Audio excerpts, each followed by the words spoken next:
Merci d'être là pour cette conférence leçon sur le charbon. Tout d'abord, je voudrais excuser Monsieur Jomotte, le baron Jomotte, qui ne peut pas être là avec nous, parce qu'il est membre fondateur de l'Institut von Karman. Et il y a un gros événement aujourd'hui, je crois un anniversaire, je ne sais pas si c'est 40 ans ou 50 ans de l'Institut von Karman, et donc il ne pouvait pas être présent avec nous. Je vais vous parler du charbon et j'ai mis comme sous-titre le phénix va-t-il renaître de ses cendres? Et la réponse est non. Le phénix renaît constamment de ses cendres, c'est un animal mythique qui de temps en temps, toutes les X années, renaît.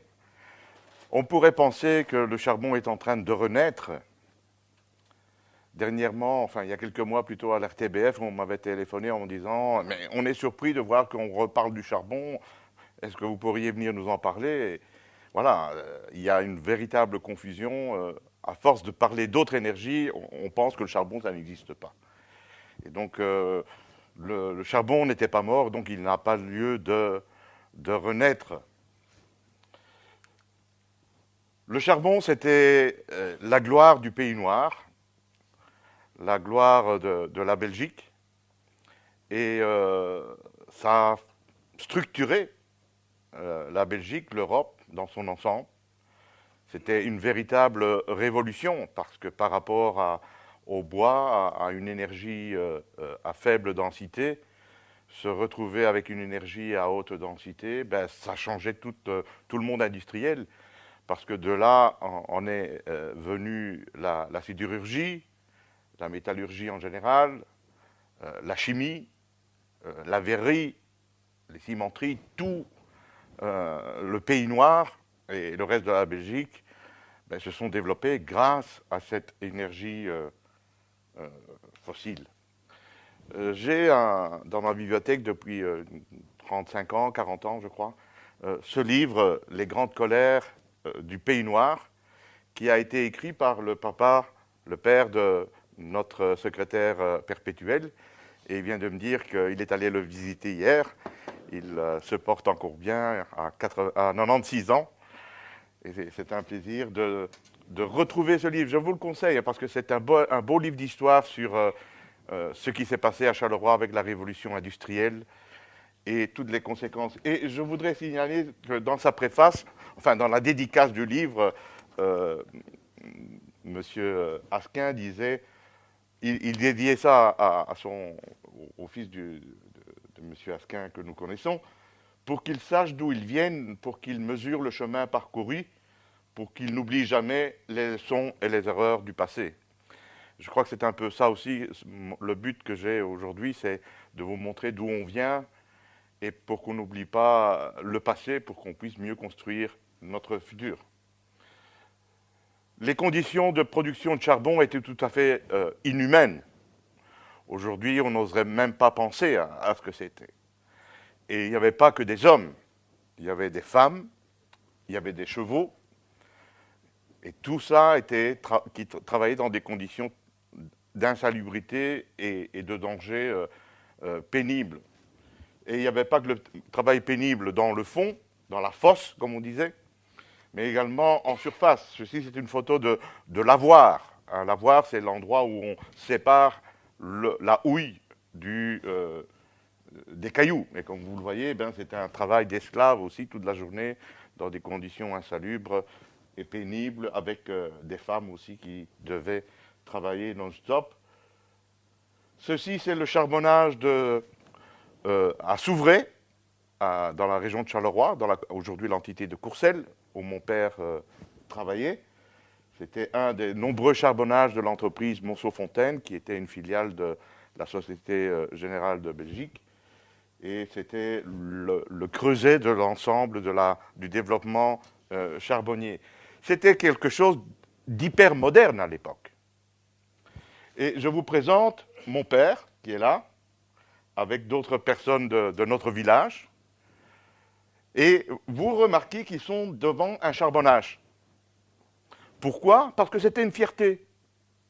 C'était quelque chose d'important de montrer, voilà, on est devant quelque chose de moderne. C'est un peu comme si aujourd'hui on ferait une photo devant une éolienne. Mais bon, le temps a passé. C'était ça l'énergie de l'avenir. Et je vous présente aussi mes deux frères qui rentraient ce qu'on appelait des boulettes, qui en fait c'était des poussières de charbon comprimées avec un liant pour pouvoir le transporter facilement.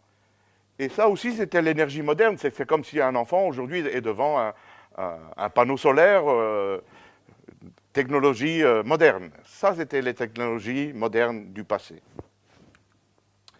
Jusqu'au jour où il y a eu la catastrophe de Marcinelle, avec 262 morts, un drame qui a frappé tout un pays, toute la région de Charleroi.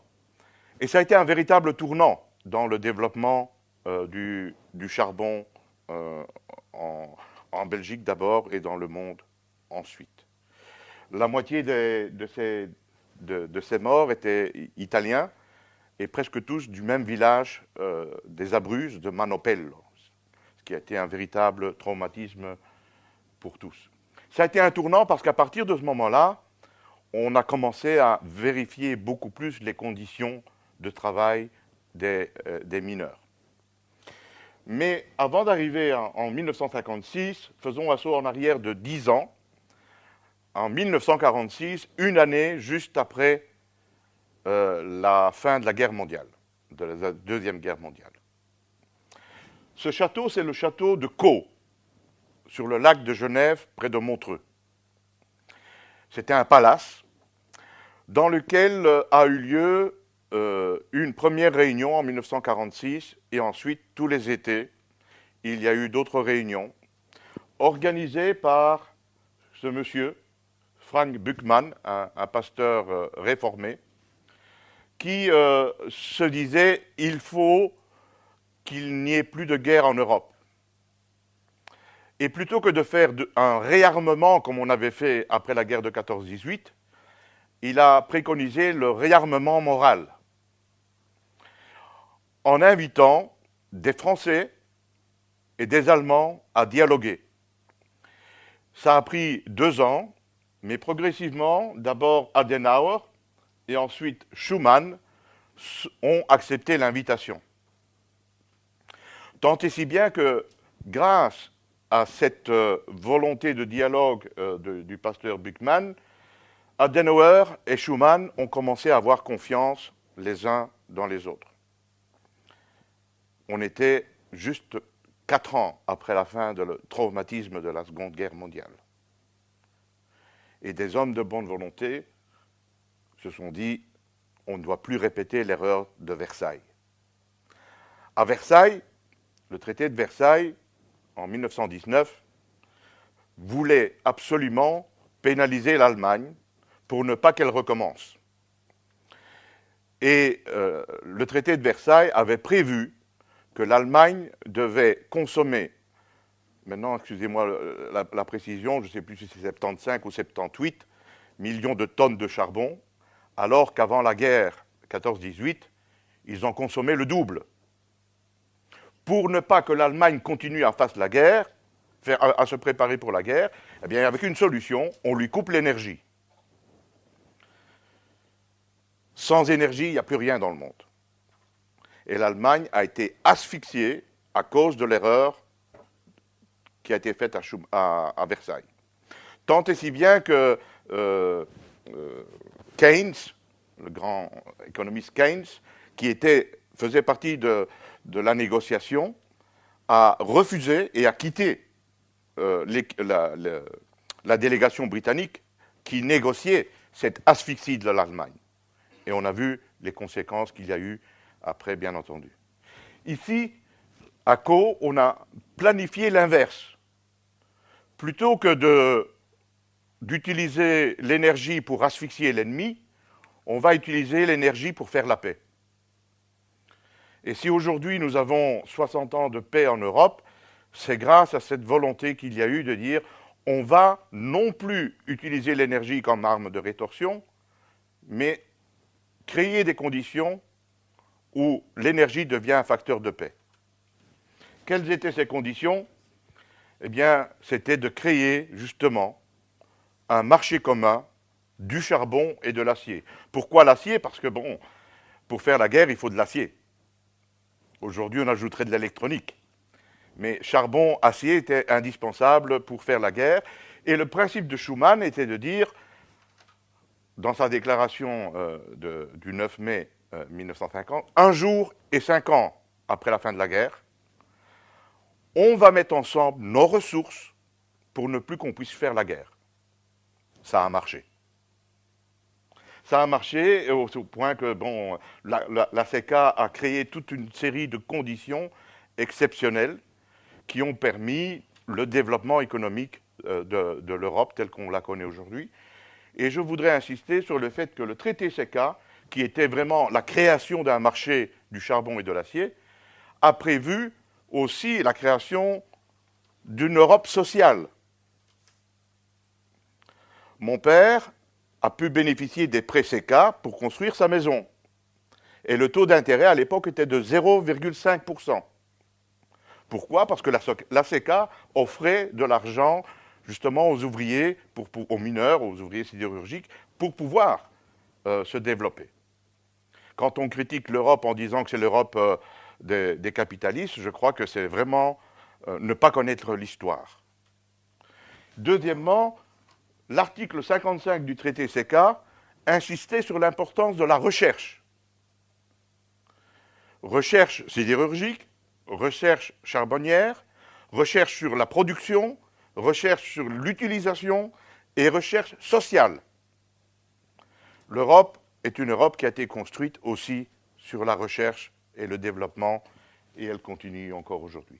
Puis, progressivement, ce traité a été incorporé dans le traité de Nice, parce que, contrairement au traité actuel, le traité CECA, le traité de Paris, avait une durée de vie de 50 ans.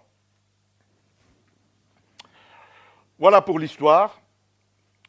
Je vais vous parler maintenant brièvement de la production de charbon. Mais avant ça, je voudrais clarifier un peu la terminologie qu'on va utiliser dans le monde du charbon. Je vais placer ici des charbons plus jeunes et ici des charbons plus vieux. Et inversement, les charbons plus jeunes libèrent plus de CO2 à la combustion et les charbons plus vieux en libèrent moins. Tout d'abord, il y a la tourbe. La tourbe, je vais faire circuler, comme ça vous aurez le plaisir de toucher au moins ces mauvais combustibles polluants. La tourbe, on va voir tout à l'heure comment elle se présente. C'est un charbon qui est des plus jeunes. Tant et si bien, par exemple, que les Finlandais, lorsqu'ils ont négocié leur admission au sein de l'Union européenne, je m'occupais de ce dossier à l'époque, donc je le sais très bien, voulaient absolument nous convaincre que la tourbe est une énergie renouvelable. Parce qu'ils disaient, c'est la nature qui le crée, et donc c'est renouvelable, ce qui est tout à fait vrai. Mais le temps est tellement long que on ne peut pas considérer ça comme une énergie renouvelable, bien entendu. Ensuite, il y a le lignite, qui est un combustible jeune friable. C'est trop friable, et donc l'utilisation se faisait dans le temps sous forme de briquettes. On comprimait cette poussière, et on en faisait des briquettes qui étaient utilisées surtout pour le chauffage industriel et domestique. Le grand fabricant de briquettes était Rhein-Braun, aujourd'hui RWE, la grande entreprise électrique allemande. Et puis, il y a le charbon subbitumineux, là qui est un charbon beaucoup plus vieux. Je vais passer parce qu'en fait, tout ça, ce sont des différences d'âge, mais c'est le charbon tel que vous le connaissez, le plus souvent sous forme de pierre noire. Il y a deux types de charbon, ce qu'on appelle le charbon vapeur. Vapeur parce qu'on en fait de la vapeur, son utilisation consiste à le brûler pour faire de la vapeur, pour faire de l'électricité. Ou bien le charbon à coque, qui est un produit, à ce moment-là, utilisé comme un produit chimique pour les hauts fourneaux. Tout ça, charbon à coque et charbon vapeur, c'est ce qu'on appelle les charbons bitumineux. Entre le lignite et le charbon bitumineux, il y a les charbons subbitumineux comme on peut trouver en Espagne ou bien en Sardaigne ou même dans la région de Gardanne près de Marseille. Et puis il y a des charbons beaucoup plus vieux qu'on appelle des anthracites et qu'on utilisait surtout dans... c'était un charbon beaucoup plus cher parce qu'il émettait très peu de matière toxique lorsqu'on le brûlait. Donc pour les poêles à charbon dans les maisons, c'était l'idéal. C'était un charbon beaucoup plus vieux que les autres et donc il contenait moins de matière volatile et en le brûlant, ça faisait moins de fumée, moins de pollution. Tout cela, charbon à coke, charbon vapeur, anthracite, charbon bitumineux, peut être aussi classifié sous le nom de houille. On n'emploie plus beaucoup ces mots-là, mais c'était comme ça qu'on les appelait dans le temps. Les mines souterraines sont de deux types. Les chambres et piliers, en quelque sorte, quand on exploite sous forme de chambre et pilier, on laisse des piliers pour que le dessus ne s'effondre pas. On ne creuse pas tout, comme vous le voyez, on creuse le plus possible, mais on doit laisser des piliers. Ce qui veut dire qu'on laisse beaucoup de charbon sur place, mais ça permet de rentrer avec des gros engins, de gratter le charbon, et comme vous le voyez sur ce schéma, on fait des excavations entre les piliers. C'est surtout comme ça qu'on produit le charbon aux États-Unis. Des grandes veines de charbon, la puissance de la veine est suffisamment grande que pour pouvoir exploiter de cette façon, pas seulement aux États-Unis, mais dans beaucoup d'endroits du monde. C'est la technologie la plus employée.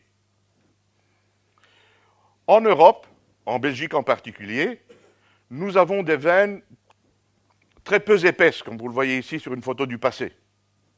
Les houilleurs devaient se coucher, ramper entre les veines, entre les capes de roches pour pouvoir exploiter le charbon. Pour exploiter ce charbon, la mécanisation s'appelle longue taille. De quoi s'agit-il? Dans la veine de charbon, on creuse en parallèle deux galeries. Une première galerie et une deuxième galerie. Et entre la galerie, on vient avec un engin raboter progressivement le charbon. Voici le genre de rabot. Ceci tourne et gratte le charbon, mais en même temps, il se déplace longitudinalement à la cape de charbon. Vous voyez ici les chaînes qui font déplacer la machine. Donc la machine fait sans cesse aller-retour en grattant le charbon. Mais si vous grattez le charbon, comme ici, s'il n'y a pas de pilier, le toit va s'effondrer. Alors, pour éviter l'effondrement du toit, dans le temps, les mineurs ont employé ce qu'on appelait du bois. Il y avait des gens dans les charbonnages qui ont dit « Qu'est-ce que tu fais à la fosse ?»« Je travaille au bois. » Eh bien, au bois, c'était couper des bois pour étançonner avec des morceaux des pieux de bois, tout simplement. Pourquoi? Parce qu'il y a, n'oubliez pas, il y a une pression lithostatique de plusieurs centaines de mètres qui a tendance à faire chuter le toit si vous l'enlevez une couche, si vous faites un creux dans la roche. Et donc ici, ce n'est plus du bois, mais ce sont des boucliers hydrauliques qui viennent protéger à la fois la machine et l'ouvrier. Et au fur et à mesure que la haveuse, ça s'appelle une haveuse, gratte le charbon, le bouclier avance en même temps. Donc tout ce dispositif progresse lentement, de sorte que derrière, il y a un éboulis. La roche continue à tomber tout le temps derrière. Et ce soutènement marchand a été un grand pas en avant en Europe qui a permis non seulement de protéger les mineurs, mais également d'augmenter énormément la productivité dans les charbonnages européens. C'était une haute technologie, développée avec le financement de la CECA. Aujourd'hui, c'est pratiquement disparu, sauf dans quelques pays comme on va le voir. Et puis il y a les mines de ciel ouvert, en ciel ouvert. Ça peut être pour la houille, mais c'est toujours le cas pour le lignite. Toutes les mines de lignite sont des mines en ciel ouvert. On gratte la terre qui est au-dessus, et puis l'engin descend de plus en plus bas et il gratte le charbon. Ceci, ce sont des machines gigantesques. Hein. Un bonhomme fait peut-être ici cette hauteur-là, pas plus, quoi. Hein. Donc c'est énorme.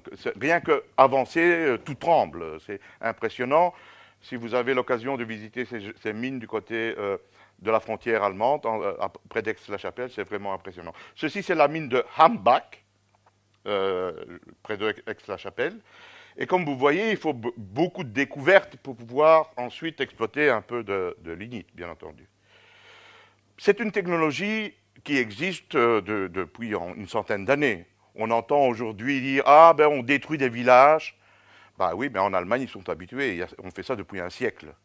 Les villages se construisent les uns derrière les autres. C'est historique, il n'y a rien de nouveau.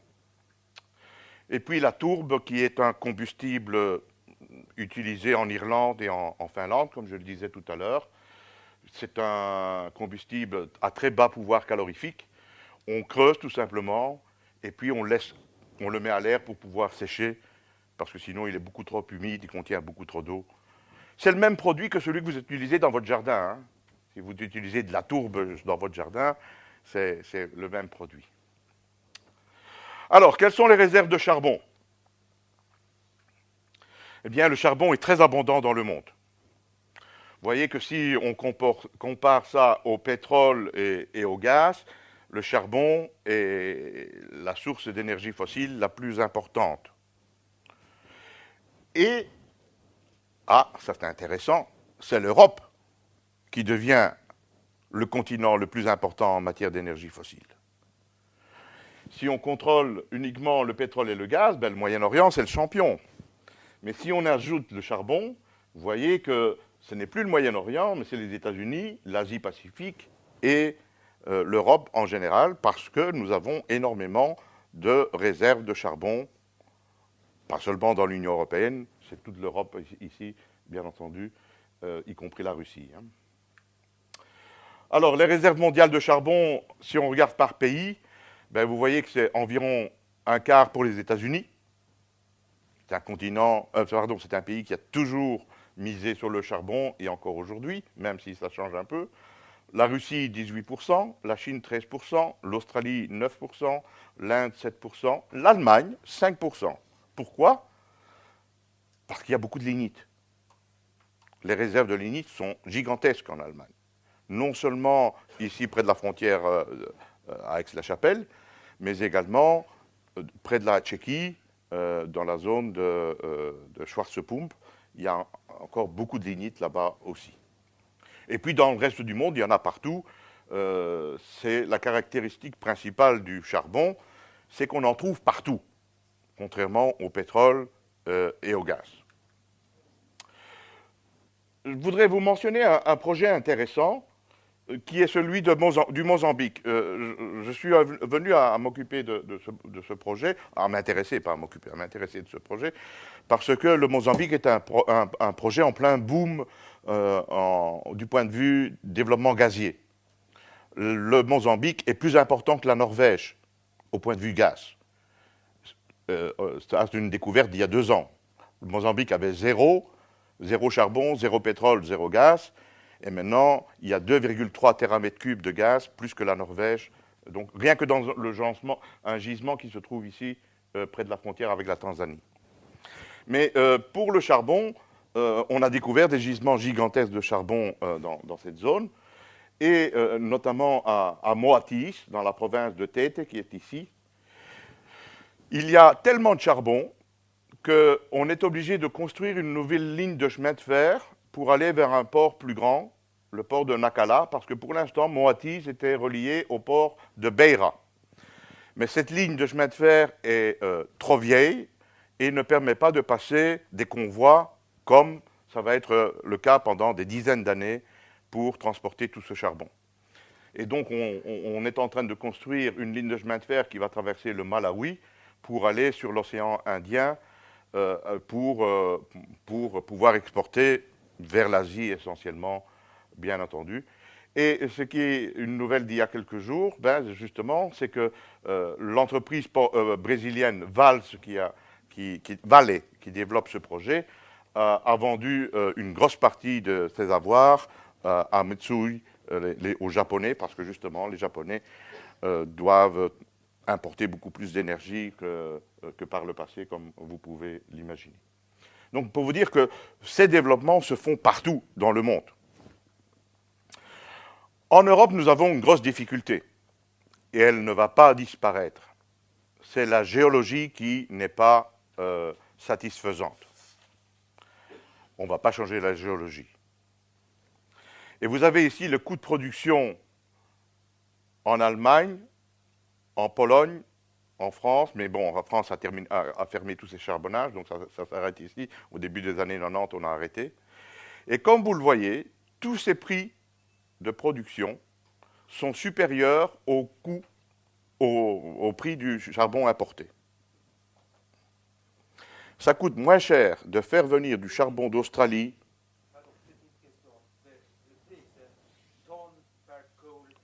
Oui, oui, merci. Euros par tonne de coal équivalent. Une tonne de pétrole, c'est environ 1,5 tonne de charbon, au point de vue pouvoir calorifique. Ce que vous voyez ici, c'est que le prix d'importation est plus bas que le coût de production en Europe. Dans de telles conditions, il n'y avait pas d'avenir pour le charbonnage en Belgique, en France, en Espagne. Il faut restructurer. Et comme l'Union européenne interdit les aides d'État, eh bien, tous ces pays qui ont encore des charbonnages sont en train de souffrir parce qu'il faut fermer progressivement ces charbonnages qui sont hors compétitivité. Et ça, malheureusement, il y a de la marge pour améliorer avec des nouvelles technologies, bien entendu, mais pas au point de pouvoir combattre avec des coûts de production très bas dans d'autres pays. Résultat des courses, vous avez ici la chute vertigineuse de la production de houille, la chute partielle de la production de lignite et puis une stabilisation.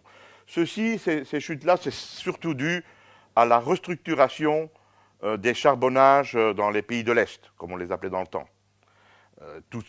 Dans l'ancien bloc soviétique, le marché n'existait pas et donc on finançait n'importe quoi. Aujourd'hui, c'est plus possible et donc il y a eu une restructuration très forte des charbonnages et des mines de lignite. Mais comme vous le voyez, on est en train de diminuer la production de charbon de manière impressionnante en Europe, raison pour laquelle, dans la tête des gens, souvent on dit ben, le charbon c'est fini. Ben oui, c'est presque fini pour la production, comme on le voit ici. Quels sont les grands pays producteurs en Europe? Bien, la Pologne, avec des mines de charbon très importantes en Silésie, raison pour laquelle la Pologne a une politique tout à fait différente en matière d'énergie par rapport aux autres pays, parce qu'il faut maintenir les mines, les charbonnages en Silésie, parce que d'abord c'est une grosse ressource, et puis pour des raisons sociales, parce qu'il y a beaucoup de personnes qui travaillent dans les charbonnages. L'Allemagne, qui est un grand pays producteur, encore un peu pour la houille, mais surtout pour le lignite, comme on l'a signalé à plusieurs reprises. La Tchéquie aussi pour les deux. Le Royaume-Uni, qui a, du temps de Mme Thatcher, privatisé tous les charbonnages et conduit au maintien de quelques capacités qui sont tout à fait compétitives avec le marché. Mais ça a été une fameuse restructuration, comme vous pouvez l'imaginer. La Finlande, c'est un peu de tourbe, la Slovaquie, la Slovénie, la Roumanie, la Hongrie, l'Espagne, un peu des deux aussi, comme je vous le disais tout à l'heure. Et la Grèce, c'est intéressant. La Grèce est un pays producteur de lignite et une toute grosse partie, on va le voir tout à l'heure, de l'électricité grecque est produite à partir de lignite. Le lignite de la mine de Mégalopolis au centre du Péloponnèse. Alors, l'énergie, c'était le charbon, pardon, c'était l'énergie de l'avenir dans les années 80. Je vous présente ici un graphique qui était repris dans mon cours, dans le cours que M. Cyprès me donnait, le cours de questions de carbochimie en 1978. Et le brave professeur Cyprès n'était pas un farfelu, loin de là, mais il disait simplement ce que tout le monde disait à l'époque. Comme moi, aujourd'hui, je dis ce que tout le monde dit, ou à peu près. Mais lui, voilà, il disait que la politique de l'époque. Et comme vous le voyez, qu'est-ce qu'on prévoyait? Que le charbon allait être de loin l'énergie la plus importante dans le monde. Plus importante que le pétrole, puisque le pétrole allait toucher un maximum et puis allait diminuer. Et les énergies alternatives, les énergies nouvelles, comme on les appelait ici, allaient augmenter, dépasser les énergies, dépasser le pétrole et le gaz. Vous voyez qu'on en est loin. Mais surtout, ce qui était impressionnant, c'est que tout le monde était convaincu que nous allons passer au charbon. D'ailleurs, quand je suis rentré à la Commission européenne, Jacques, tu te souviens de ça, n'est-ce pas? Mon ami Jacques est un collègue de la Commission. On parlait de stratégie Coconuc. Co pour coal, le charbon. Co pour conservation, les économies d'énergie. C'était à la mode, vous savez, les économies d'énergie à l'époque en 1980. Et nuc pour le nucléaire. On croit rêver, n'est-ce pas? Mais ça, c'était la stratégie de l'Union européenne en 1980. Si vous ne me croyez pas, voici une résolution du Conseil du 9 juin 1980 qui disait que pour 2000, pour 1990, voilà, la stratégie pour 1990, c'était d'arriver à 3/4 de l'électricité produite avec quoi? Des combustibles solides, du charbon et du nucléaire. Vous imaginez dire ça aujourd'hui? C'est totalement politiquement incorrect. Pourtant, c'était la stratégie officielle de l'Union européenne. Pourquoi? Parce que le monde change. Et donc, si dans quelques années, quelqu'un vient dire, vous savez, regardez qu'est-ce qu'il disait en 2000, 2015, 20, 20, 20, si on ne les atteint pas, vous comprendrez qu'on peut se tromper dans la vie, n'est-ce pas? Dans tous les cas, c'était clair que l'avenir était au charbon et au nucléaire. Mais seulement le charbon pollue. Et donc, il faut le nettoyer. Et les premiers travaux que j'ai faits à la Commission européenne, c'était pour publier ceci. Coal can be green. Il fallait être écolo déjà à l'époque. Verdir le charbon.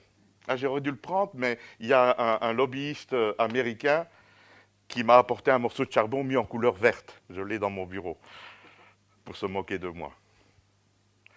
Oui, le charbon peut être vert, c'est-à-dire qu'on sait que le charbon pollue, puisqu'il n'y a plus de pétrole, puisqu'il n'y a plus de gaz. Je vous signale que pendant 17 ans, il était interdit de brûler du gaz en centrale électrique parce qu'on pensait qu'il n'y avait plus de gaz. Et donc, puisqu'il n'y a plus de pétrole et qu'il n'y a plus de gaz, on est obligé d'utiliser du charbon, mais il pollue, il faut trouver des solutions pour éviter la pollution. On a commencé par développer en Belgique et en Allemagne la gazéification souterraine. On s'est dit, puisqu'on les veines de charbon ne nous permettent pas de produire suffisamment de charbon compétitif, on va transformer le charbon en gaz. À l'époque, on pensait qu'il n'y avait pas de gaz. Et donc, on va éviter le métier difficile du mineur et on va faire une réaction chimique en sous-sol. Ça s'appelait la gazéification souterraine ou bien la gazéification in situ. Et j'étais content de retrouver ce graphique que je n'avais plus vu depuis 25 ans. Et je l'ai vu grâce à un professeur de géologie de l'université de Mons que j'ai rencontré il y a 2 mois. Le nom m'échappe maintenant. Et il a ressorti ce graphique que certains d'entre vous peut-être avaient vu à l'époque. C'était un graphique que monsieur Ledan de l'INIEX ressortait régulièrement. Il expliquait qu'entre les bassins houillers du Royaume-Uni et ceux de Hollande et d'Allemagne, il y avait dans la mer du Nord une continuité. Sans doute que c'est encore vrai, puisque c'est un géologue qui a sorti cette carte, comme je viens de vous le dire. Et l'idée, c'était, avec toutes ces réserves gigantesques qu'il y a en mer du Nord, si on parvient à gazéifier tout ça, eh bien on est sorti de l'embarras, on n'a plus à avoir peur des pays arabes. À l'époque, c'était la peur, n'est-ce pas, de l'embargo pétrolier et de toutes les ressources. Et c'est comme ça qu'on a développé la gazéification souterraine. C'est l'Europe qui a financé tous ces projets et j'ai eu la chance de gérer tout cela. Qu'est-ce qu'il fallait faire? Simplement envoyer de l'air et allumer en sous-sol. mais la perméabilité est très, très basse dans le charbon. Qu'est-ce qu'il fallait faire? De la fracturation hydraulique. À Tullin, dans le Borinage, on a fait de la fracturation hydraulique. Ce qui est honni aujourd'hui, n'est-ce pas? Alors que la fracturation hydraulique est une technique banale dans tout le monde pétrolier et dans la géothermie aussi. C'est bizarre que quand on dit géothermie, on cache que c'est de la fracturation hydraulique. Si on parle de gaz de schiste, là ça ne va pas parce qu'on fait de la fracturation hydraulique. Bref, on a développé cette technique, puis elle a été adaptée en Espagne, dans la province de Teruel. Ça marche. D'ailleurs, ce n'est pas totalement fini, puisque le monsieur qui travaillait sur ces projets, monsieur Mostad, continue à travailler sur ces projets en Australie. Ça marche, du point de vue technique. Mais au fur et à mesure qu'on avançait, on se rendait compte qu'il y avait de plus en plus de gaz naturel. Alors, pourquoi aller faire ce genre de choses alors qu'il y a abondance de gaz naturel? Conclusion, on a abandonné cette technique de la gazification souterraine. Puis on s'est dit, bon, mais si on a besoin de charbon propre et d'électricité, il faut inventer des nouvelles techniques. Et on s'est attelé à développer ce qu'on appelait des cycles combinés. Ceci est la centrale électrique de Puerto Llano, dans la province de Castilla-León, oui, je dis bien. Non, Castilla-La Mancha, pardon, Castilla-La Mancha, près de Séville. Ce projet a été construit par un consortium de les 5 plus grandes compagnies électriques européennes. C'était un projet de démonstration qu'on avait lancé au niveau de la Commission européenne. Puisque c'était un défi et on pensait une solution d'avenir, on avait obligé les compagnies électriques à travailler ensemble dans ce projet tout à fait innovant. On gazifie le charbon, ici, on transforme le charbon en gaz, et ensuite on le brûle en centrale électrique, et le reste est une centrale thermique. Je vais y revenir à la fin de la leçon. Pour l'instant, je m'en tiens aux aspects historiques ou politiques. Et puis, on a aussi pensé qu'il fallait trouver une solution puisqu'il n'y avait plus de pétrole. Je rappelle qu'en 1973-1979, on a eu des véritables traumatismes. Hein. Il n'y avait plus de pétrole. Et donc, puisqu'il n'y a plus de pétrole, il faut produire le pétrole à partir du charbon, qui, comme vous l'avez vu, était considéré comme quelque chose d'important. Et notamment, moi j'ai fait mon doctorat dans ce domaine, à l'ULB, avec le professeur Cyprès. Et puis j'ai eu la chance de gérer tous ces projets européens. Et vous avez ici un petit camion que j'ai dans mon bureau, et qui était justement Petrol and Diesel from Coal. Transformer du charbon pour faire du diesel. Ceci, c'est l'installation de Point of Air, au Pays de Galles, où on a démontré que ça fonctionne. Cette photo était la fin du projet. On avait fait tout un événement pour montrer que ça fonctionne.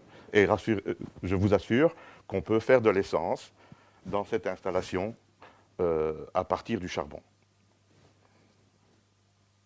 Mais, entre-temps, on s'était aperçu qu'on s'était trompé quand on disait qu'il n'y avait plus de pétrole. Et donc, il y avait non seulement trop de gaz, et donc on ne devait plus faire la gasification souterraine, mais non seulement il y avait trop de pétrole, et donc on ne devait plus rêver à faire du pétrole à partir du charbon. British Gas était l'entreprise nationale britannique, comme le nom l'indiquait. C'était avant la privatisation. Tout a été proprement archivé. Tout le savoir-faire de cette technologie est archivé. Je signale aussi au passage que 2 compagnies pétrolières américaines ont investi dans ce projet. C'était Amoco et Exxon.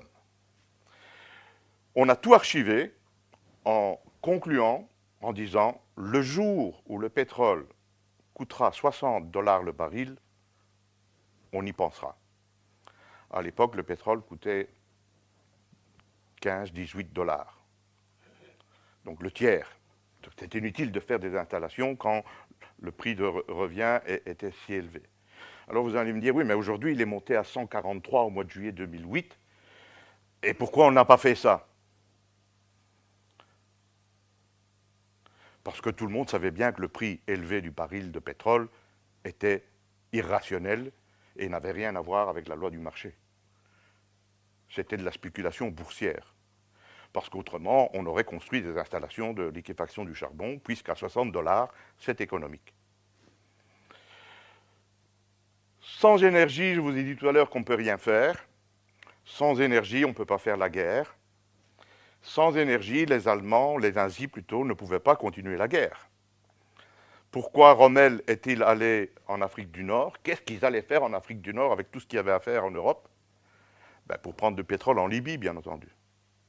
Et comme ils ont été chassés par Montgomery, ben, ils ont dit on va aller prendre le pétrole ailleurs. Et ailleurs, c'était dans la mer Caspienne, à Bakou, en Azerbaïdjan, aujourd'hui. On produit toujours du pétrole. Et au lieu de poursuivre leur route vers Moscou, ils ont bifurqué vers le sud pour aller sur la mer Caspienne et ils devaient passer à Stalingrad. Stalingrad a été la bataille qui a mis fin à l'aventure nazie en Russie. C'était pour aller prendre du pétrole. Et sans pétrole, il n'y a plus de guerre. Et qu'est-ce qu'ont fait les Allemands? Vous avez ici Goebbels, qui est fier de montrer qu'on a produit de l'essence à partir du charbon. Les Allemands ont produit de l'essence à partir du charbon. J'ai eu la chance que M. Cyprès m'a amené à visiter les usines de Rheinbraun à la fin des années 70, et je me souviens d'avoir vu les réacteurs.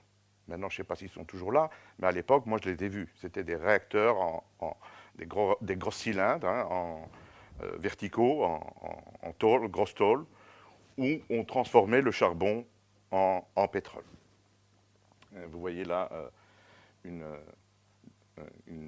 Dame Jeanne de produits chimiques produits à partir du charbon. Quel est le principe? Eh bien, là, il y a deux types de liquéfaction du charbon. La liquéfaction directe et la liquéfaction indirecte. La liquéfaction directe, c'est celle de l'installation de British Coal, de ceci. La liquéfaction directe consiste à... C'est pas grave. Le pétrole n'est pas tombé.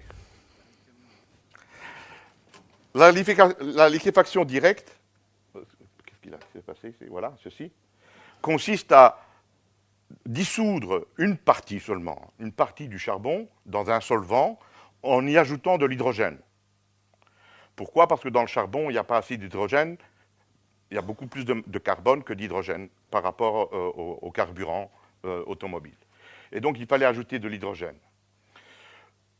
Ça marche, mais il reste un gros résidu qui, en fait, n'est pas un résidu puisque vous pouvez le brûler pour faire de l'électricité. Et puis, il y a la liquéfaction indirecte, qui est une liquéfaction en deux étapes. Vous transformez votre charbon, mais c'est vrai avec le bois. Quand vous entendez parler de biocarburant de deuxième génération, c'est ça. Hein.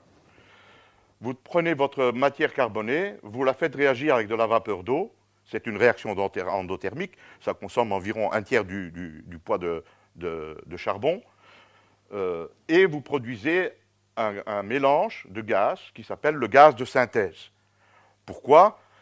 Ben parce qu'on fait justement de la synthèse chimique. À partir du CO et d'hydrogène, vous pouvez faire toutes sortes de produits chimiques. Ce sont deux chimistes qui ont inventé ce processus. L'allemand Fischer et le tchèque Tropsch ont développé dans les années 30 une technique qui s'appelle la synthèse Fischer-Tropsch, qui consiste à prendre ce gaz de synthèse dans des bonnes proportions et de le faire réagir sur des catalyseurs. Et le chimiste, comme vous le savez, à partir de catalyseurs et de molécules, il peut produire beaucoup de choses. Ce principe a fonctionné et a permis aux nazis de continuer leur guerre jusqu'en 1945. Le charbon, c'est une macromolécule, comme je vous ai dit tout à l'heure, avec beaucoup plus de carbone que d'hydrogène. Donc, il faut ajouter de l'hydrogène, et l'hydrogène est ajouté par l'eau. Et on produit un mélange de CO hydrogène. Bon, je passe les différentes formules chimiques qui dépendent en fait du produit final que l'on veut obtenir. On a ressorti ces dernières années, pour justifier la production de biocarburants, ces techniques. On a dit, plutôt que de dire on va faire des biocarburants, on a dit qu'on va faire du BTL, Biomass to Liquid. Biomass to Liquid. Et donc, au lieu de prendre du charbon, vous prenez de la cellulose et vous faites exactement la même réaction. C'est ce qu'on appelle la deuxième génération de biocarburants. Pour ne pas laisser les biocarburants tout seuls, on a dit on va faire du CTL, Coal to Liquid. C'est exactement ce que les Allemands ont fait il y a quelques années. Peut-être que vous vous souvenez qu'il y a eu les championnats du monde de rugby à Paris en 2007. Et il y avait un fameux joueur sud-africain, Percy Montgomery, qui a marqué le plus de goals, ou d'essais plutôt. Vous voyez que ses collègues, et lui aussi, on ne le voit pas à cause du ballon, étaient sponsorisés par Sasol. Qui est Sasol? Sasol, c'est South African Synthetic Oil. C'est une compagnie sud-africaine qui, comme son nom l'indique, South African Synthetic Oil, produit des pétroles synthétiques. Comment? Exactement comme les nazis ont fait. Aujourd'hui, un tiers de l'essence, ou des carburants plutôt, utilisés en Afrique du Sud est du carburant produit par cette synthèse chimique. Pourquoi l'ont-ils fait? Parce qu'il y avait l'embargo de l'apartheid. À partir du moment où il n'y a pas de pétrole, que ce soit des nazis ou bien les Sud-Africains racistes, ils sont coincés et ils sont obligés de trouver des solutions. Quand vous êtes coincés, la science nous aide à trouver des solutions. Et c'est pour ça que je suis toujours très optimiste sur la science, parce que je pense que si nous avons peur aujourd'hui de toutes sortes de malheurs qui peuvent nous arriver, la science va nous aider à nous en sortir. Et South African Synthetic Oil est une entreprise qui maintenant investit au Qatar, parce que vous pouvez faire la même chose avec du méthane.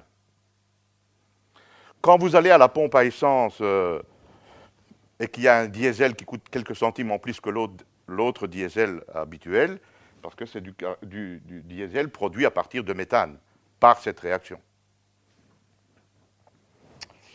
Le charbon est une forte réalité d'aujourd'hui.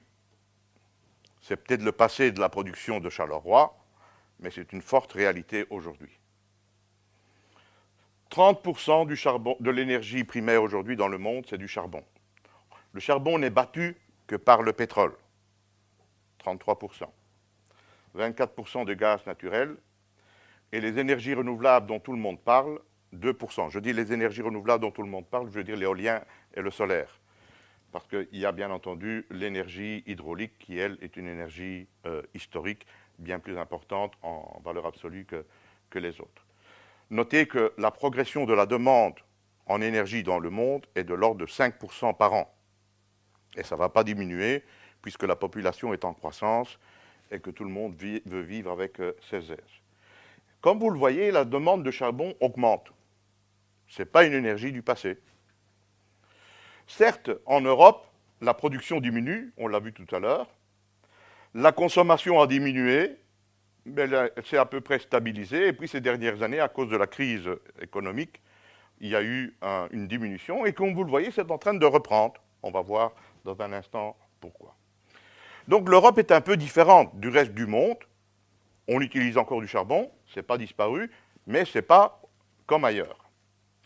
Parce que, comme vous le voyez sur ce graphique, le charbon est en plein développement dans le monde, à la fois pour la production et forcément pour la consommation, parce que si on produit du charbon, c'est parce qu'on le consomme, ce n'est pas pour le stocker. Vous avez ici deux grands pays qui produisent, la Chine et les États-Unis, et deux grands pays qui consomment, la Chine et les États-Unis. On va voir ça plus en détail. Quels sont les pays qui exportent du charbon? Essentiellement l'Australie, l'Indonésie, un peu la Chine, la Russie, l'Afrique du Sud, la Colombie, les États-Unis. Important de souligner l'Australie. grand producteur de houille et de lignite, mais la lignite, on ne l'exporte pas, on l'utilise sur place, et grand exportateur de charbon à travers le monde entier, y compris en Europe. Quels sont les pays qui importent du charbon? Ben, le Japon, puisque le Japon importe 98% de son énergie. Ils n'ont rien. Et à plus forte raison, puisqu'ils ont dû arrêter les centrales nucléaires, ils importent beaucoup de gaz et beaucoup plus de charbon que par le passé. L'Union européenne, parce que, comme on l'a vu sur le graphique tout à l'heure, on n'en produit pas assez pour la consommation que l'on a. Et la Corée du Sud est un grand pays importateur, et l'Inde également. En Europe, notre charbon vient un quart de Russie, un quart des États-Unis et un quart de Colombie. 7% d'Australie, 6% d'Afrique du Sud, 5% d'Indonésie. Ce qui veut dire quand même que nous avons une forte dépendance de quelques pays et de nouveau de la Russie. Nous sommes fort dépendants de la Russie pour le pétrole, pour le gaz, pour le charbon et pour l'uranium. On aurait peut-être intérêt à avoir des meilleures relations avec la Russie, il me semble. Mais enfin, ce n'est pas l'objet de notre discussion aujourd'hui. La Colombie aussi, c'est un pays aussi qui doit être mentionné, avec la mine de El Cerrejón, qui a été développée dans les années 80, qui est une mine gigantesque et qui permet à la Colombie d'avoir des revenus importants grâce à ses exportations. Dans le monde, on a vu le charbon, ça représente 30%, mais ça représente 41% de la production d'électricité. Le charbon est important au point de vue énergie primaire, mais dès qu'on passe à l'électricité, vous voyez que c'est beaucoup plus important que tous les autres. Le pétrole, on ne l'utilise pratiquement pas dans la production pétrolière, sauf des cas exceptionnels. Ensuite, il y a le gaz, 11% pour le nucléaire au niveau mondial, etc. Et l'hydraulique, 16%, et les renouvelables, 5%. Donc, il est clair que le charbon est la principale source d'énergie dans la production d'électricité. Vous avez ici un graphique qui vous montre que pratiquement tout le charbon, enfin pas pratiquement, mais une grosse partie du charbon européen est utilisé pour la production d'électricité et un peu pour des usages finaux comme la métallurgie et autres. Oui, le charbon, c'est l'énergie la plus intéressante pour la production d'électricité pour plusieurs raisons. Tout d'abord, c'est l'énergie privilégiée par les pays pauvres. Parce que quand on est pauvre, on regarde à ce qui est pragmatique. Pragmatique, ça veut dire qu'on doit pouvoir s'approvisionner en charbon sans grosse difficulté. Il y a, comme je vous l'ai dit, du charbon partout, dans le monde entier.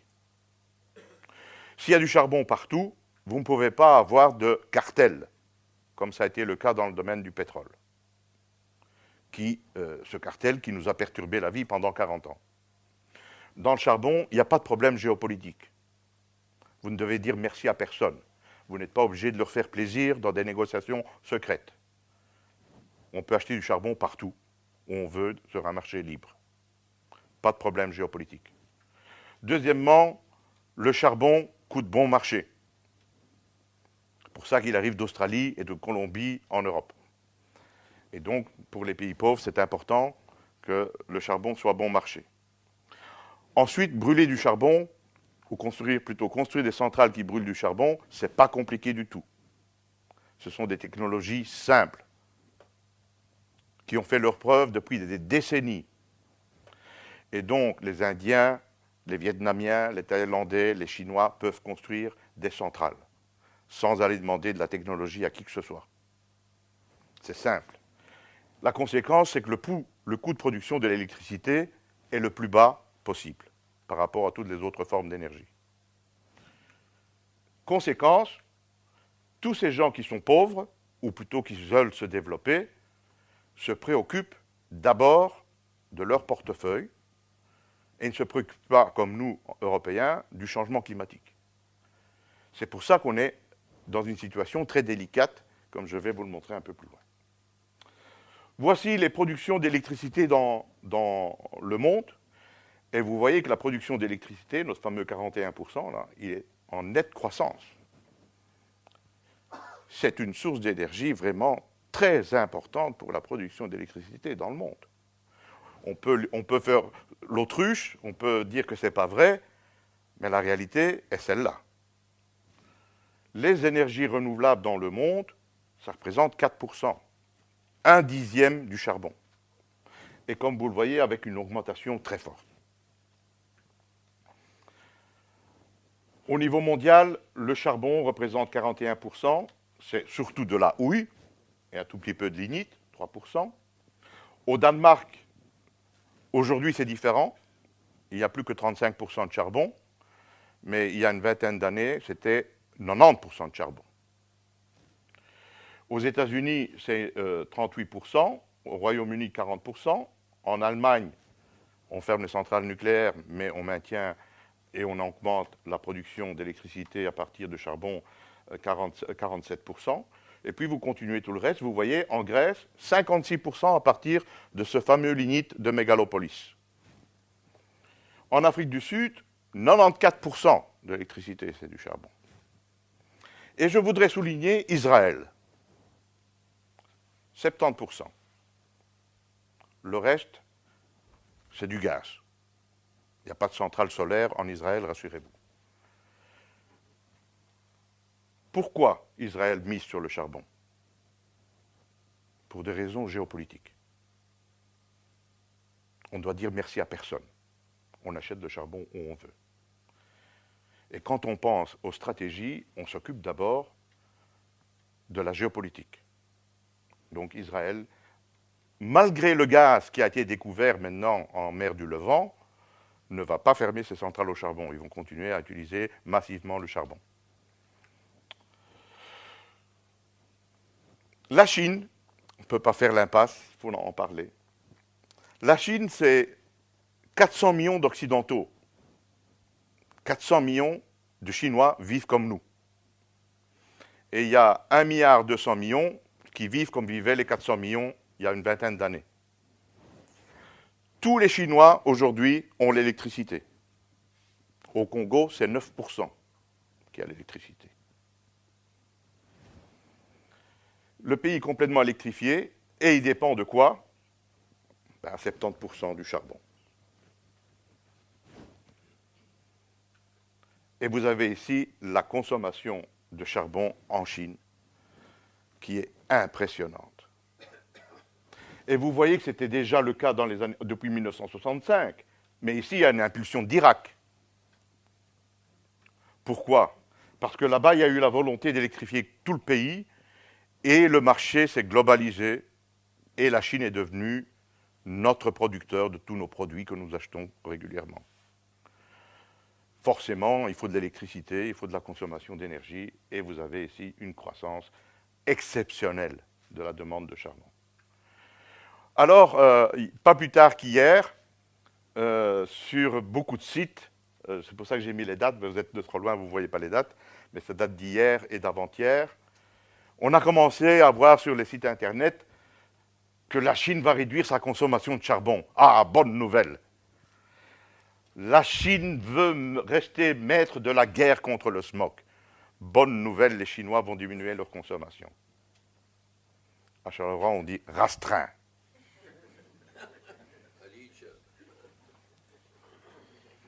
Pourquoi ils vont diminuer leur consommation de charbon? Parce qu'ils ont annoncé que le taux de croissance ne sera plus de 7,4, mais de 7%. Moins de croissance, moins d'énergie, moins de charbon. Ce n'est pas une volonté de devenir propre, c'est simplement moins de croissance, ça fait moins de charbon. 160 millions de tonnes en moins de charbon d'ici quelques années. La conséquence de ça, c'est qu'il faut revenir sur Terre lorsqu'on parle de changement climatique. La Chine est tellement en développement et elle a tellement besoin de charbon qu'elle envisage même d'ouvrir des mines en Australie. Enfin, c'est déjà fait, mais ici je vous prends un exemple dans le Queensland, dans le bassin de Galilée, le projet de Waratah. Ils vont non seulement ils vont ouvrir une mine, mais ils vont construire une ligne de chemin de fer de combien de kilomètres là, voilà, 453 kilomètres jusqu'à Bot Point, pour ensuite partir de là vers la Chine. Ils ne vont pas arrêter.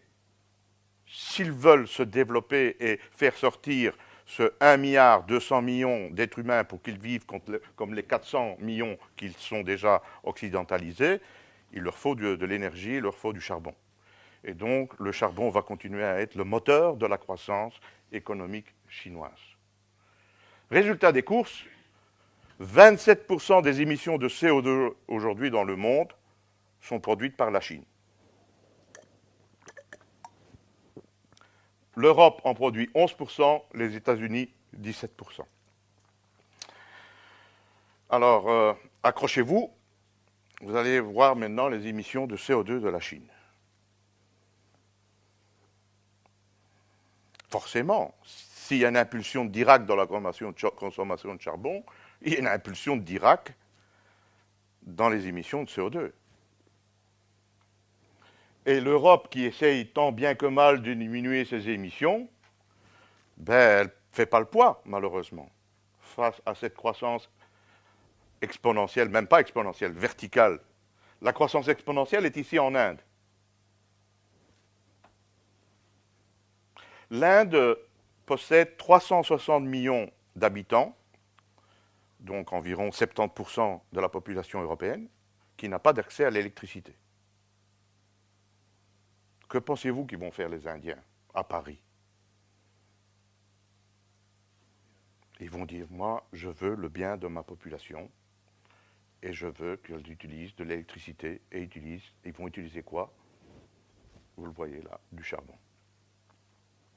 Résultat des courses, depuis qu'on essaye de dire qu'il faut limiter les émissions de CO2 à Rio en 1992, on a augmenté les émissions de 55%. Alors on vous dit, ah oui, mais les Chinois sont en train de miser sur le renouvelable.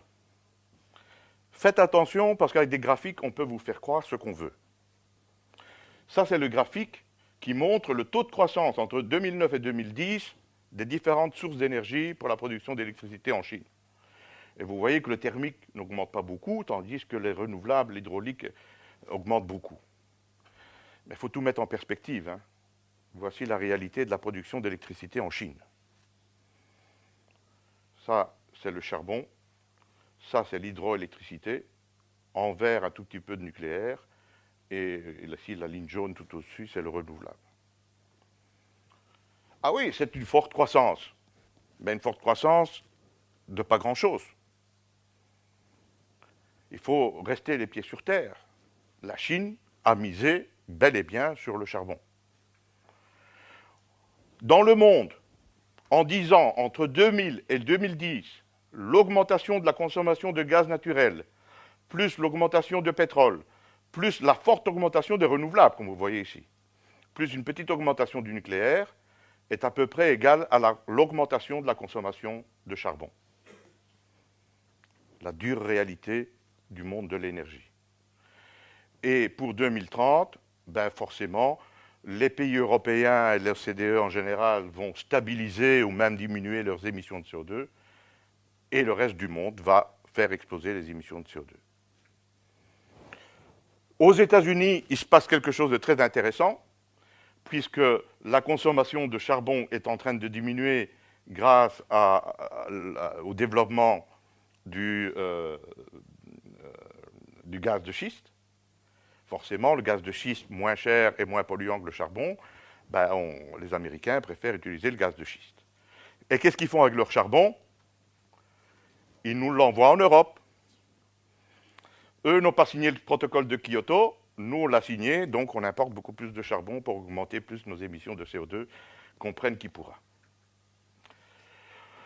N'empêche que le charbon pollue. J'ai mis le CO2 en dehors du problème de la pollution, parce que selon moi c'est un autre problème, ce n'est pas un problème de pollution. Mais maintenant je vais vous parler de pollution, ce que moi j'appelle la pollution. Vous vous souvenez de Mary Poppins, avec Sweep Chimney? Ben oui, à l'époque c'était la réalité du monde. Le charbon était la base de la croissance, du développement, pas seulement à Londres, mais j'aime bien ce photographe André Kerstets, un grand photographe qui est mort il y a quelques années. Et comme vous le voyez, c'était la réalité de l'époque, quoi, le poêle à charbon qui chauffait partout. Je vous signale aussi, je n'ai pas fait de graphique, que la forme d'énergie la plus importante pour l'être humain, c'est la chaleur. En Europe, nous utilisons 50% de l'énergie finale sous forme de chaleur. L'électricité dont tout le monde parle ne représente que 22%. La chaleur, c'est beaucoup plus important que l'électricité.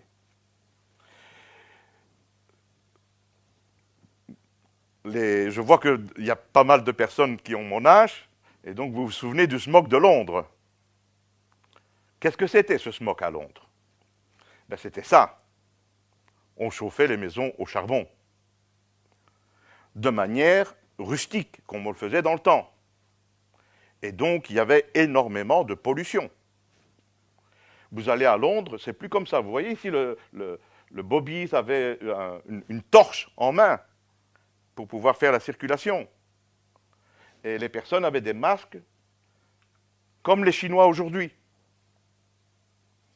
Pourquoi? Parce qu'on polluait, comme en Chine aujourd'hui. Et les Chinois polluent pourquoi? Pour la même raison que les Européens polluaient. Pour se chauffer. Ça, c'est pour se chauffer. Ce n'est pas pour la production d'électricité. On est toujours en train de dire les Chinois, les centrales électriques, carabistouilles. Les Chinois polluent pour se chauffer, comme à Londres ou comme à Charleroi, dans le passé. La politique chinoise aujourd'hui consiste à remplacer l'utilisation du chauffage, du charbon dans le chauffage, par du gaz. Et même dans certains endroits très reculés, par la liquéfaction du charbon. Ce qu'on a vu tout à l'heure avec Sasol, les Chinois, ils continuent parce qu'ils veulent produire un peu, pas beaucoup, un peu de carburant liquide à partir du charbon pour ne plus polluer dans les maisons. Parce que c'est un drame, c'est énorme comme conséquence sur la santé, ceci. Hein. Il faut absolument bannir ceci, comme on l'a fait en Europe. Et donc, les gouvernements chinois travaillent à fond pour bannir la pollution atmosphérique dans les villes. Pourquoi je vous dis que ce n'est pas le problème électrique? Parce que le problème électrique est résolu. Et les Chinois savent très bien ce qu'ils doivent faire. Ce ne sont pas des imbéciles qui sont dans le 19e siècle ou dans le 20e siècle. Les centrales électriques aujourd'hui chinoises sont ce qu'il y a de plus performant au monde. Les centrales au charbon aujourd'hui en Chine sont nettement plus performantes que les centrales électriques au charbon en Europe. Parce qu'eux continuent à construire des nouvelles centrales et donc ils continuent à améliorer la technologie. Ben, nous, on traîne un peu, on a arrêté. En quoi consistent les nouvelles technologies? Eh bien, lorsque vous brûlez votre charbon dans des centrales classiques, derrière, vous installez une usine chimique. Votre centrale électrique est là, et derrière, vous installez une usine chimique qui lave les fumées. Ce n'est pas par bonté qu'on fait ça en Europe. Hein. Ce n'est pas parce qu'Electrabel est gentil ou E.ON est gentil qu'il le fait. C'est parce qu'il y a des directives européennes qui obligent l'abattement des émissions de soufre et de NOx dans les fumées. C'est une technologie toute simple. On fait réagir du carbonate avec le soufre et on pièce ça sous forme de gypse. C'est banal, state of the art, best available technology. On fait ça dans le monde entier. Et en Chine aussi. Et en Inde aussi. Plus personne ne construit une centrale sans ça aujourd'hui. Même chose avec ces techniques plus modernes qu'on avait développées au niveau européen, comme la technique du lit fluidisé. C'est une technique dans laquelle on souffle de l'air chaud par le bas dans un réacteur, de manière à ce que ça se comporte comme un fluide et la combustion est beaucoup plus propre. Cette centrale de Carlin, que j'avais contribué à à financer, à gérer le projet, était un fleuron dans les années 80 et jusqu'au début des années 90. J'ai amené des Chinois voir cette centrale. Parce que les Chinois étaient en plein boom économique et ils avaient besoin de nouvelles technologies. Il y a 2 ans, j'ai rencontré une personne qui m'a abordé dans une conférence. Elle me dit, Monsieur Fari, vous vous souvenez de moi? J'ai dit, je m'excuse, je ne me souviens pas de vous. Ben oui, on s'est vu à Carlin, on travaillait ensemble sur le projet de Carlin. Puis je me suis souvenu, c'est quelqu'un qui travaille chez Ashtom, et je lui ai posé la question, je lui ai dit, et qu'est devenue cette fameuse technologie qui était si belle et si intéressante? Ah, on a tout vendu aux Chinois. Hein. Il n'y a pas, en Belgique, en Europe, on n'en fait plus beaucoup, donc on a tout vendu la technologie aux Chinois. Cette technologie propre européenne est aujourd'hui une technologie chinoise. Pourquoi? Parce qu'ils n'ont pas envie de vivre dans un monde pollué. Vous pensez que les Chinois sont contents de vivre dans un monde pollué? Ils ne sont pas plus idiots que nous. Ils veulent vivre dans un monde propre. Et donc, ils utilisent des technologies les plus performantes. Je vais passer ceci, juste pour vous dire aussi rapidement, parce que j'ai le temps en presse, qu'on essaye aussi de limiter les émissions de CO2. C'est de nouveau de la chimie, comme vous le voyez. La chimie peut nous aider à capter les émissions de CO2, à brûler, par exemple, de brûler dans l'oxygène pur, plutôt que de brûler dans un mélange oxygène, azote, comme c'est dans l'air, ou bien d'autres techniques que je vais passer. Les technologies existent pour limiter les émissions de CO2. Mais face à la croissance qu'il y a de la consommation de charbon dans le reste du monde, si on fait ceci, on se fait harakiri du point de vue économique. C'est la raison pour laquelle cette technique de capture de carbone, qui existe du point de vue technologique, est trop chère aujourd'hui pour être appliquée, et donc aucune entreprise électrique n'a envie de s'impliquer dans cela. Voilà, je termine avec ceci. En fait, on se trouve dans un monde où tout le monde est contre tout le monde. Vous savez que les Norvégiens sont très sages dans la gestion de leurs fonds. Les revenus du pétrole, ce n'est pas pour gaspiller, mais ils ont un fonds de 720 milliards d'euros qui est là pour les générations du futur. Et dans ce fonds, ils viennent d'annoncer qu'ils vont supprimer les compagnies qui utilisent du charbon. Comme si le gaz et le pétrole que les Norvégiens produisent ne produit pas de CO2. Il en produit moins, bien entendu, mais je trouve cette façon hypocrite de se montrer très propre, alors qu'on produit quand même des carburants qui émettent aussi du CO2.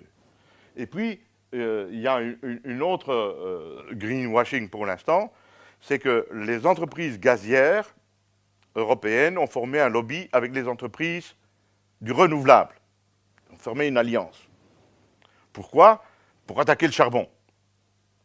Et le charbon se retrouve finalement tout seul. Il n'y a personne qui aime le charbon, en Europe du moins. Et on se retrouve avec une énergie, comme vous l'avez vu, importante, qui malheureusement en Europe on continue à penser que c'est une énergie du passé. J'espère que je vous ai montré que ce n'est pas le cas. Je vous remercie pour votre attention et je vous signale que l'Académie a publié ce livre, L'énergie de la guerre vers la paix, qui est un peu ce que je vous disais au début, qui explique comment on est parvenu à transformer l'énergie pour être un facteur de paix plutôt qu'un facteur de guerre. Merci pour votre attention.